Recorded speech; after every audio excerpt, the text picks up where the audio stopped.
मित्रांनो, मी नोगिता बोरकर शिला driving school दारव्याहून बोलत आहे। आज सकाळी 8 वाजता भीमराव यशवंत आंबेडकर हे दारव्याला गायकवाड सरांकडे आले होते। त्यांना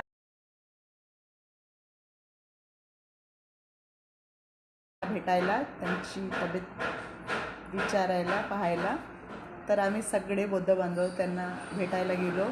त्यांचं खूप छान स्वागत केलं आणि खूप वेळ त्यांनी आम्हाला तिथं वेळ दिला आणि सर्वांशी संवाद साधला आणि सगळ्यांशी फोटो काढले। आम्ही पुष्पगुच्छ देऊन त्यांचं स्वागत केलं। त्यांनी नाश्ता केला वगैरे वगैरे, चहा वगैरे झाला आणि आम्ही खूप वेळ तिथं थांबलो आणि खूप बरं वाटलं की डॉक्टर बाबासाहेब आंबेडकर यांचे नातू यांच्याशी भेट झाली आणि असं वाटलं की कुठंतरी त्यांच्याशी भेट झाल्यासारखी आणि खूप बरं वाटलं। तर हा विषय शेअर करावा वाटला म्हणून शेअर केला। धन्यवाद।